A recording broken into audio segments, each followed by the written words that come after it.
नमस्कार. आज कद्दू कोफ्ता करी बघणार आहोत. त्यासाठी मी इथे एक कद्दू घेतलेला आहे.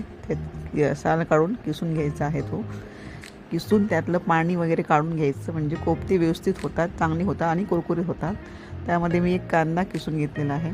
त्यात अद्रक लसूण पेस्ट, 2 चमचे डाळीचं पीठ टाकायचं आहे. आणि डाळीचं पीठ जास्त नको आहे, कारण कद्दूची चव लागली पाहिजे. मग त्यामध्ये आपण हळद टाकून घेणार आहोत. 1 चमचा हळद, 2 चमचे तिखट, मीठ हे सगळं टाकून व्यवस्थित आपल्याला ते कालून घ्यायचं आहे.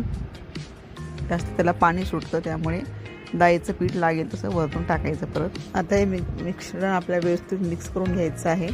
त्यात वरतून तुम्ही कोथिंबीर पण टाकू शकता. कोथिंबीरने पण छान चव येते. आता हे सगळं व्यवस्थित मिक्स झाल्यानंतर आपल्याला त्याचे कोफ्ते करून घ्यायचे आहेत. आता मी इथे एका कढईत तेल गरम करायला ठेवलेलं आहे. त्यातमध्ये आपण आता छोटे छोटे कोफ्ते तळून घेऊया. मंद आचेवर हे कोफ्ते तळून घ्यायचे आहेत. मंद ब्राऊन कलर येईपर्यंत तळून घ्यायचे आहेत.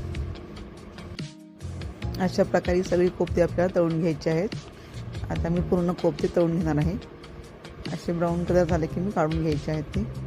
आता आपण ग्रेव्हीसाठी लागणारं साहित्य घेऊया. इथे मी 2 टोमॅटो चिरून घेतलेले आहे, 2 कांदे, लसूण वगैरे पेस्ट असं सगळं चिरून त्याची पेस्ट बनवून घेतलेली आहे. त्यात काजू वगैरे टाकले, तमालपत्र असं सगळं टाकून ग्रेव्ही तयार केलेली आहे. आता आपण इथं एका कढईत तेल गरम करायला ठेवलेलं आहे. त्यामध्ये जिरं टाकून घ्यायचे आणि जे आपण ग्रेव्ही तयार करून घेतली ती टाकून घ्यायची आहे.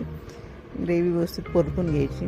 त्यामध्ये तिखट, हळद, धने पावडर, जिरे पावडर हे सगळं टाकून घ्यायचं आहे आणि परत एकदा व्यवस्थित परतून घ्यायची आहे. त्याला मस्त असं तेल सुटलं की मग आपण थोडं त्यामध्ये पाणी ॲड करणार आहोत.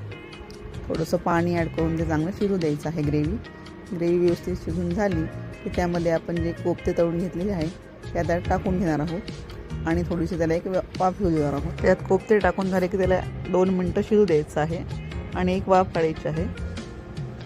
कोफ्ते व्यवस्थित शिजून झाले की वरतून आपण फ्रेश क्रीम टाकून त्याला गार्निशिंग करणार आहोत. तयार आहे आपली गरम करी.